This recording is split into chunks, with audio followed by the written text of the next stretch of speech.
새벽나라 친구 여러분 안녕하세요. 오늘 여러분과 함께 말씀을 나누게 된 이상욱 전도사입니다. 소탐대실이라는 말이 있습니다.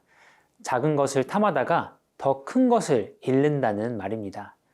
예를 들어 어떤 영화를 보면 꼭 욕심 많은 한 사람이 나옵니다. 친구들과 같이 보물을 찾는 여정을 떠났다가 보물에 욕심이 과하게 생긴 나머지 그 보물을 혼자 차지하기 위해 욕심을 부리고 결국 죽음을 맞이하게 되는 그런 사람이죠. 반대로 소탐대실의 반대말은 사소취대라고 합니다. 작은 것을 포기하고 큰 것을 얻게 된다는 말이죠. 그리고 어떤 이야기나 영화의 주인공들은 보통 사소취대라는 선택을 하게 됩니다. 여러분은 어떠한 사람이 되고 싶으신가요? 소탐대실? 사소취대? 오늘 말씀에는 소탐대실이냐, 사소취대냐의 기로에 놓인 야곱과 그의 아들들의 이야기가 나옵니다. 그들이 포기해야 했던 작은 것은 무엇이고 그들이 붙잡았던 그것보다 더 큰 것은 무엇이었을까요? 말씀을 통해 알아보도록 하겠습니다. 오늘 말씀의 제목은 잃으면 잃으리라 입니다. 오늘의 말씀은 창세기 43장 1절에서 14절입니다. 그 땅에 기근이 심해졌습니다.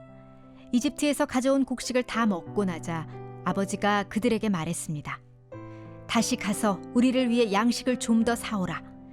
유다가 아버지에게 말했습니다. 그 사람이 저희에게 단호하게 말하기를 만약 너희 동생이 너희와 함께 오지 않으면 너희가 다시는 내 얼굴을 보지 못할 것이다 라고 했습니다. 아버지께서 만약 막내를 저희와 함께 보내신다면 저희가 내려가서 아버지를 위해 양식을 사오겠습니다. 그러나 베냐민을 보내지 않으시겠다면 저희도 내려가지 않겠습니다. 그 사람이 저희에게 너희 동생이 함께 오지 않으면 너희가 다시는 내 얼굴을 보지 못할 것이다 라고 했기 때문입니다. 이스라엘이 물었습니다. 왜 그 사람에게 동생이 있다는 말을 해서 나를 곤란하게 만드느냐? 그들이 대답했습니다. 그 사람이 우리와 우리 가족 사항을 자세히 물어봤습니다.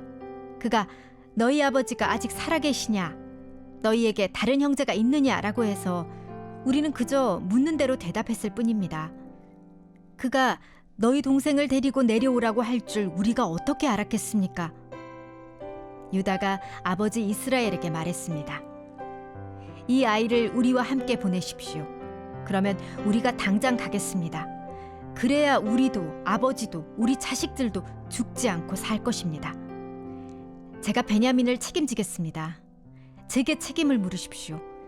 만약 제가 그를 아버지께 데려와 아버지 앞에 세우지 못한다면 제가 평생토록 아버지 앞에서 그 죄를 다 받겠습니다. 저희가 늑장을 부리지 않았다면 벌써 2번은 갔다 왔을 것입니다. 그들의 아버지 이스라엘이 그들에게 말했습니다. 꼭 그래야만 한다면 이렇게 하자. 너희 자루에 이 땅의 가장 좋은 물건들 곧 향유 조금과 꿀 조금과 향신료와 모략과 피스타치오와 아몬드를 넣어서 그 사람에게 선물로 갖고 가라. 돈도 2배로 갖고 가서 지난번에 너희 자루 아귀에 담겨 돌아온 돈을 돌려주라. 그것은 아마 실수였을 것이다. 내 동생도 데리고 떠나 다시 그 사람에게 가라. 전능하신 하나님께서 너희로 그 사람 앞에서 긍휼을 입게 하셔서 너희의 다른 형제와 베냐민을 너희와 함께 돌아오게 하기를 바란다.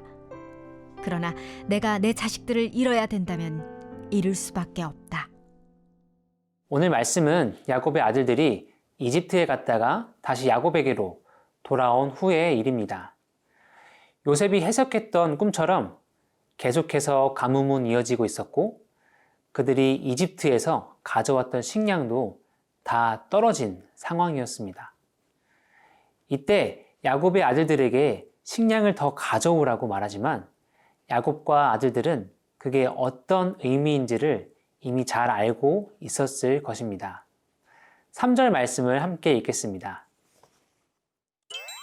유다가 아버지에게 말했습니다.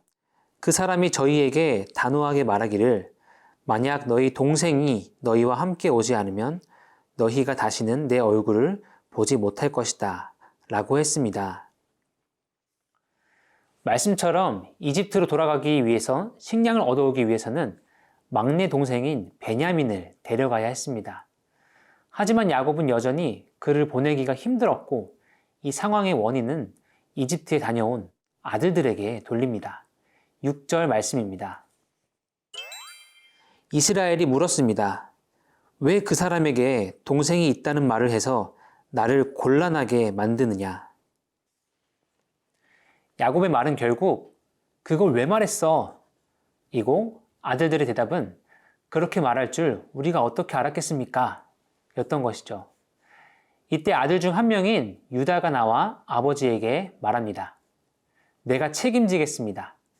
베냐민을 다시 데려오지 못하면 그 죗값을 제가 다 받겠습니다. 양식은 필요하지만 베냐민은 보낼 수 없고 돌파구가 없어 보였던 이 상황을 유다가 파고 들어왔던 것이죠. 모든 책임을 자신이 짊어지며 모든 가족들이 굶어 죽게 된 이 상황을 극복하려고 노력했던 것입니다. 사랑하는 새벽나라 친구 여러분, 우리 또한 삶을 살아가다 보면 이러지도 저러지도 못하는 상황에 처하게 될 때가 있습니다. 내 힘으로 해결할 수 없을 것만 같은 상황을 경험해 보신 적이 있나요? 그 문제를 혹시 하나님께 맡겨드렸었나요? 우리의 경험과 판단으로는 삶에서의 문제를 다 해결해 나갈 수 없습니다.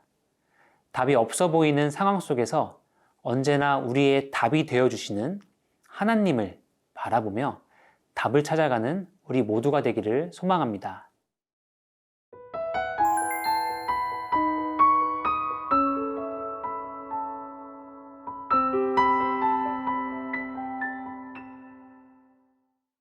유다의 설득이 야곱에게 효과가 있었던 것 같습니다. 야곱은 귀중한 물건들을 모아서 베냐민과 함께 이집트에 보내자고 말합니다. 이 모습은 마치 야곱이 형 에서를 다시 만나러 갈 때 좋은 물건과 재물들을 먼저 형에게 보냈던 모습과 많이 닮아 있습니다. 어쩌면 이 좋은 물건에는 야곱의 두려움이 들어 있었던 것이죠. 우여곡절이 많았던 야곱이었지만 야곱은 그의 삶 속에서 언제나 함께 하시고 그를 인도하셨던 하나님을 기억했습니다. 14절 말씀을 함께 읽겠습니다. 전능하신 하나님께서 너희로 그 사람 앞에서 긍휼을 입게 하셔서 너희의 다른 형제와 베냐민을 너희와 함께 돌아오게 하기를 바란다. 그러나 내가 내 자식들을 잃어야 된다면 잃을 수밖에 없다. 전능하신 하나님, 엘샤다이라는 표현은 창세기에서 6번 사용됩니다. 본 구절을 제외한 5번의 경우 자녀를 낳고 번성하라 라는 축복과 함께 사용되는데 이를 통해 한번 우리가 생각해 볼 수 있는 것은 창세기에서 전능하신 하나님이라는 표현은 생명의 주관자 되시는 하나님을 나타낸다고 볼 수 있습니다. 그러한 관점으로 14절 말씀을 다시 보게 되면 야곱이 하나님께 모든 것을 맡겼다는 것을 알 수 있습니다. 자식을 잃어야 된다면 잃을 수밖에 없다.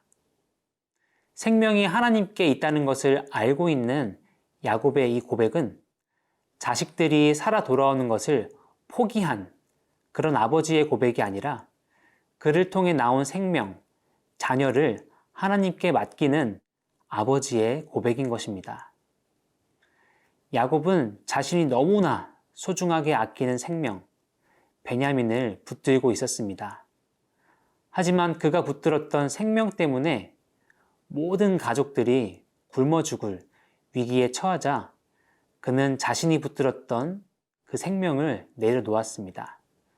하지만 그것은 포기가 아니었습니다. 야곱은 작은 그 하나의 생명이 아닌 모든 생명의 주관자이신 전능하신 하나님을 붙들었던 것입니다. 사랑하는 새벽나라 친구 여러분, 여러분이 붙들고 있는 베냐민은 무엇인가요?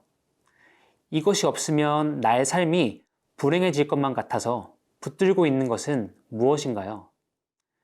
이 시간 우리가 붙들고 있는 나의 베냐민을 내려놓고 생명의 주관자이시며 그 누구보다 우리를 아끼시고 사랑하시는 하나님을 붙들기를 소망합니다. 생명의 주관자이신 전능하신 하나님 아버지, 오늘 말씀을 통해 생명을 내려놓으며 오히려 생명을 주관하시는 전능하신 하나님을 붙들었던 야곱의 모습을 보았습니다. 그 과정 속에는 생명을 잃을 것 같은 두려움이 있었지만 하나님을 신뢰하며 하나님께 내 모든 것을 내어드린 야곱의 결단이 있었습니다. 이 시간 우리 또한 야곱과 같이 결단하며 나아갑니다.